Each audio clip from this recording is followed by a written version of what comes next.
Colin Kaepernick 2.0.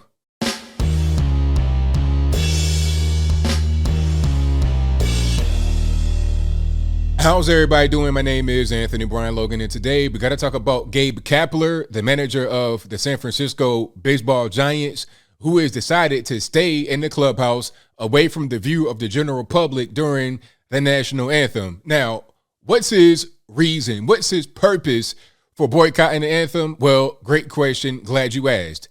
He's upset about the Uvalde, Texas shooting, as pretty much everybody is. Everybody's going to be mad about little kids getting killed, but he's upset about that. So rather than coming out, putting the hand over the heart, removing the baseball cap to receive the national anthem, he's going to stay in the clubhouse, the dugout, wherever he is, to not have to participate in that until he thinks some things improve. Now, he even said in his interview, which I'll get to in a minute, that him standing in the back won't really do anything. It won't really move the needle. But you know what? Maybe it will do something. Maybe it'll give him some fame and fortune and attention after he decides to be done coaching baseball. And before I go any further, let's roll the clip. In this clip, you're going to see a short interview with Gabe Kapler about the whole situation. And after we get done watching that, I'll come back. I'll talk about what was said there. Then I give you the rest of my 2 cents and my deep detail analysis. And then I wrap it on up with a nice bow on top. So without further ado, let's go ahead and roll it. Yeah, I just don't plan on coming out for the anthem going forward until I feel like I feel better about the direction of our country. So that'll be the step. I don't expect it to move the needle necessarily. It's just something that I feel strongly enough about to take that step. The rest of what I wrote, I think, explains the rest of that, yeah? What compelled you to write the blog post? I was having a hard time articulating my thoughts the day of the shooting and the day we went out there on the line. And sometimes for me, it takes me a couple of days to put everything together. I knew that I was not in my best space mentally, and I knew that it was in connection with some of the hypocrisy of standing for the national anthem and how it coincided with the moment of silence and how those two things didn't sync up well for me. But I wasn't quite sure. I couldn't make sense of it in real time. And it took me a couple of days to pull all my thoughts together and to be able to articulate them clearly. Sometimes that happens for me. That's why I don't necessarily always talk on the spot. I want some time to think it through. All right, so you saw that, you heard that. Now, that was kind of confusing. I don't understand how the national anthem and the moment of silence don't really match. It don't really link up together. I don't get that part. Why would a national anthem be contradictory to the moment of silence? The national anthem is about our country, our rights, our principles, and us as a people, as U.S. citizens, as a nation, a union, all 50 states, territories, etc. That's what it's for. So why would that be inappropriate or contradictory or somehow odd or strange right now during this time? If anything, it'd be what's needed right now. We need unity to all come together and fight whatever battles we got to fight. It feels like a cry for attention. Please look at me. I'm woke. I'm hip. I'm trendy. I'm down with the cause. Look at what I got going on. Look at my tattoos. Look at I'm the coach. I'm the head coach or whatever. Look at me. But there's also a blog post here. Oh yeah, he has a website, of course. See, his website, Cap Lifestyle, and that's very interesting. His name is Kapler, and he's reminded me of Kaepernick. And again, Kaepernick played for the 49ers in San Francisco as well. This guy is the manager of the Giants in San Francisco. It's very interesting. I feel like this guy is trying to be like Colin Kaepernick. And I may not read the whole thing, but let's get to it. So the title of this, Home of the Brave, ? This was written yesterday, May 27th, 2022. 799 comments. It'll probably be more by the time you see it. But it reads, the day 19 children and 2 teachers were murdered, we held a moment of silence at sporting events around the country. Then we played a national anthem and we went on with our lives. Players, staff, and fans stood for the moment of silence. grieving the lives lost, and then we, myself included, continue to stand proudly proclaiming ourselves the land of the free and the home of the brave. We didn't stop to reflect on whether we are actually free and brave after this historic event. We just stood at attention. So I guess that right there is what triggered them, because I'm like, okay, why is it a contradiction, the national anthem in the moment of silence? So I guess he's questioning whether we're free or brave or not. I mean, everybody wants to come here from all over the world. Every country, pretty much every country on planet Earth wants to live in America, come to America. They want some part of America some kind of way. They want the money, the resources, the lifestyle, whatever it is. They want to be here. So if we're not the land of the free and the home of the brave, I can't tell. It appears like we are. Now, is everyone brave? No. Does everyone believe in freedom? No. That does not mean we're not the land of the free or home of the brave, but let's move on. This particular time, an 18-year-old walked into a store, bought multiple assault rifles and hundreds of rounds of ammunition, walked into a school with an armed resource officer in his own police district, and was able to murder children for nearly an hour. This whole sentence is just not even really right. First of all, what is an assault rifle? I ask that question all the time, and those who support banning so-called assault rifles can never give me a clear example, can never give me a real reason to believe what they're saying. They talk about fully automatic weapons. Like, don't nobody got no fully automatics. Okay, you're talking about semi-autos. That's a regular gun. You pull the trigger one time, one bullet comes out. That's semi-automatic. If it's magazine fed, pull the trigger one time, one bullet comes out. You don't have to keep reload after every shot, or it's not a revolver or a pump action shotgun. I mean, you have a semi-automatic weapon. Magazine, click, shoot the trigger, pow, pow. That's semi-automatic. Why is that an assault rifle or an assault weapon? If that's the case, then a handgun is also an assault weapon. It's so silly. People just, again, they think the word AR and AR-15 means assault rifle. This is just ignorance when it comes to firearms, right? And I'm not sure the resource officer was there. Okay, that's been a point of contention, so I'm not sure about that. And murdered children for nearly an hour.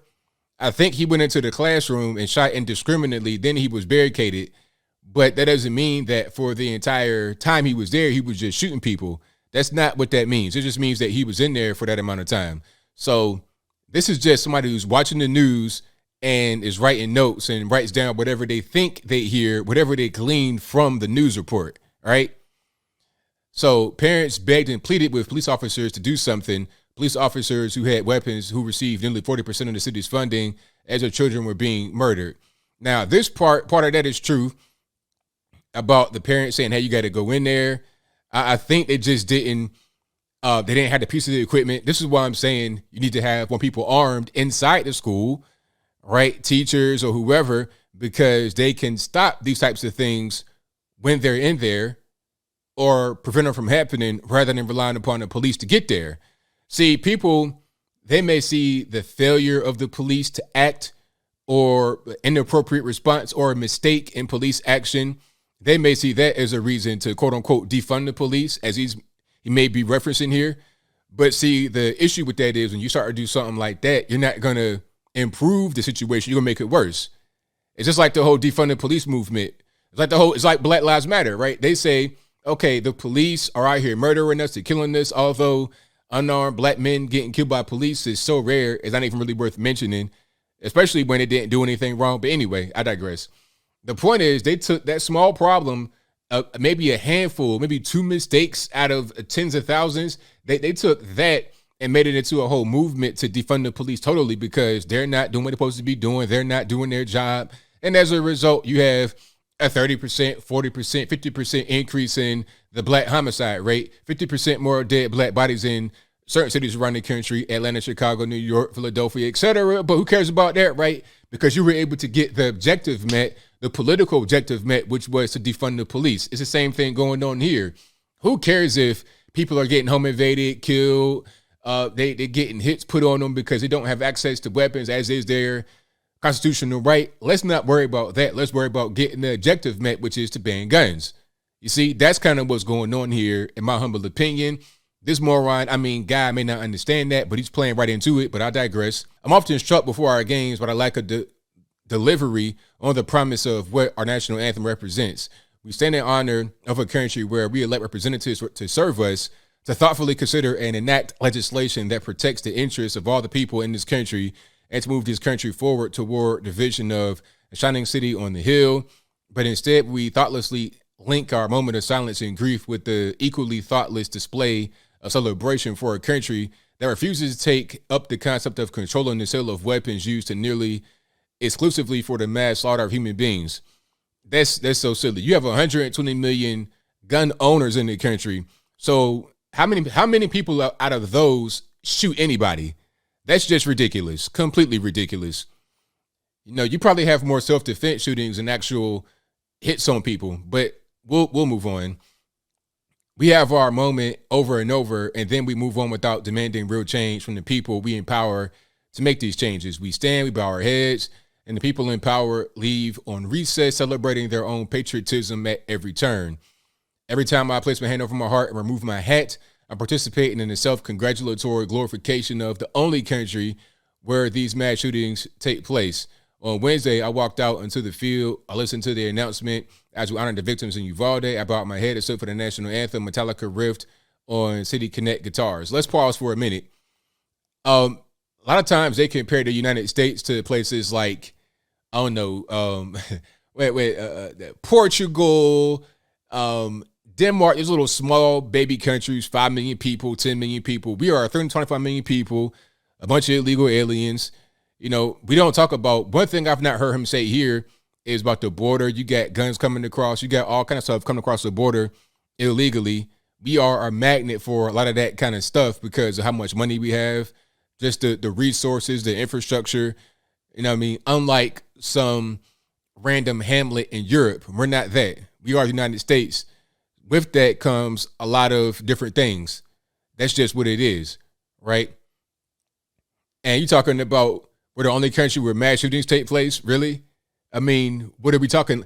Okay, you got Mexico, you got these cartel shootings. I mean, come on, South America, all over the place, man. Like, let's not be silly. My brain said drop to a knee, but my body didn't listen. I wanted to walk back inside. Instead, I froze. So he wanted to do the whole Colin Kaepernick thing by kneeling, but he didn't. I felt like a coward. I didn't want to call attention to myself. I didn't want to take away from the victims or their families. There was a baseball game, a rock band, a lights, pageantry. I knew that thousands of people were using this game to escape the horrors of the war for just a bit. I knew that thousands more wouldn't understand the gesture and would take it as an offense to the military, to the veterans, to themselves. But I am not okay with the state of this country. I wish I hadn't let my discomfort compromise my integrity. I wish that I could have demonstrated what I learned from my dad, that when you're dissatisfied with your country, you let it be known through protest. The home of the brave should encourage this. So soft, so soft.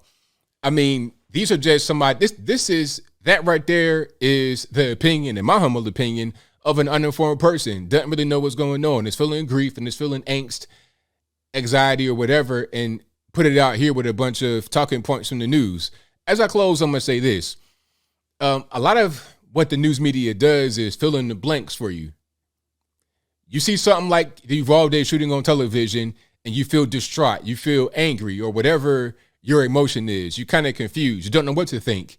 Now, what does the news media do? They keep putting out certain key phrases, key talking points, and they just drill it into your head over and over and over again. So when you're trying to connect the dots and figure out how you feel, you reference back to what you heard on the mainstream media. Okay, it's the gun lobby. They don't care about your children. Assault rifles. That's what's going on. And I saw that all throughout that particular piece. He's no different than the soccer mom watching television who was afraid of what's going on, than the blue-haired Twitter person carrying on with 1 million followers. It's no different. They're all being brainwashed by the exact same machine. And it's really a shame.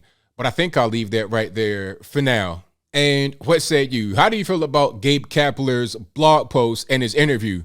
Whatever your thoughts are, let me know in the comments below. You guys know where I'm at. I think that guys like this are just kind of confused, don't really know what's going on. They're just letting the media connect the dots. That's really it. But whatever your thoughts are, please let me know in the comments below. And that's all I got to say for this video. If you like what you heard, please comment, rate, share, and subscribe. Peace.